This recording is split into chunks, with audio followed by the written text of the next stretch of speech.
Hello, bachcho. Let's read the question. The question says, industrialization gave birth to imperialism. Justify the statement with three arguments. हमें यहाँ पे बताना है कि industrialisation की वजह से क्या हुआ, imperialism का जन्म हुआ, imperialism काफ़ी ज़्यादा बढ़ा. तो हमें इस स्टेटमेंट के आर्गुमेंट में तीन जो है फैक्टर्स बताने हैं. So let's read about the answer. Answer says, as the industrialisation spread it also led the imperialism.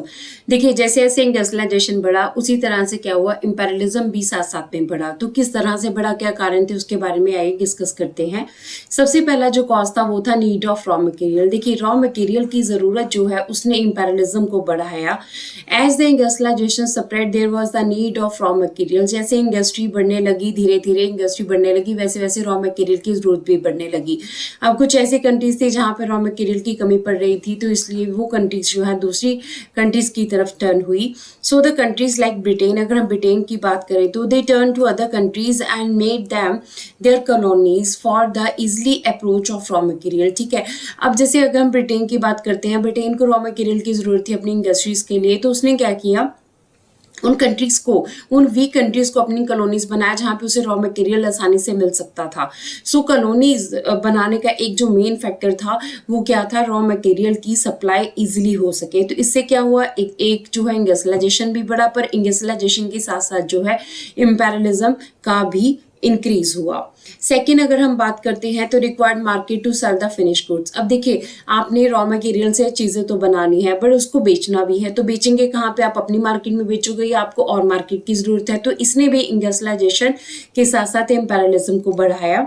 As the mass production increased, the countries searched for the markets to sell the products. ठीक है, अब mass production हो रही थी, बहुत ज़्यादा scale के ऊपर प्रोडक्शन हो रही थी, तो इस वजह से क्या हुआ, अब कंट्रीज जो हैं जो प्रोडक्शन कर रही थी, मास प्रोडक्शन कर रही थी, अब इन्होंने उन कंट्रीज को ढूंढना शुरू किया जहाँ पे इनकी जो सेल है वो काफ़ी ज़्यादा अच्छी हो सके.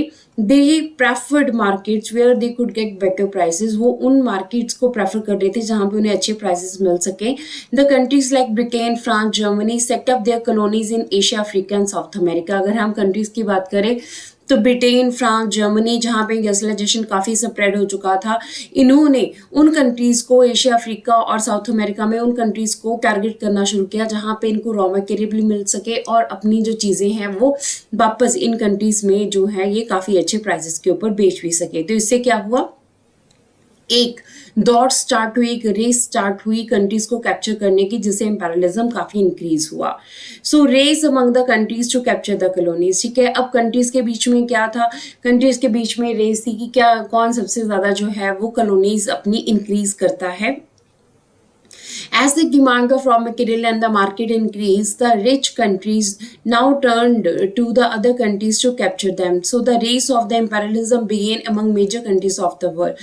अब क्या हुआ, देखिए रॉ मटेरियल के लिए और मार्केट के लिए आपको कंट्रीज की ज़रूरत थी. अब कंट्रीज जो है, जब कंट्रीज की ज़रूरत पड़ी तो क्या हुआ, जो बड़ी कंट्रीज थी जहाँ पे इंडस्ट्रियलाइजेशन काफ़ी अच्छे तरीके से स्प्रेड था, उनके पास काफ़ी सोर्सेज थे, तो उन्होंने वीक कंट्रीज को जब कैप्चर करना शुरू किया तो बड़ी कंट्रीज के बीच में एक रेस स्टार्ट होगी कि कौन सबसे ज्यादा कॉलोनीज को कैप्चर करेगा.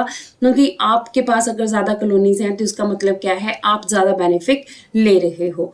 तो इस तरह से हम देखते हैं कि दीज आर द कॉजेस जिनकी वजह से इंडस्ट्रियलाइजेशन ने इम्पेरियलिज्म को बढ़ दिया और इम्पेरियलिज्म जो है वो काफी स्प्रेड हुआ. So this is the answer of the question. Hope so you understood the question as well as the answer. Thank you.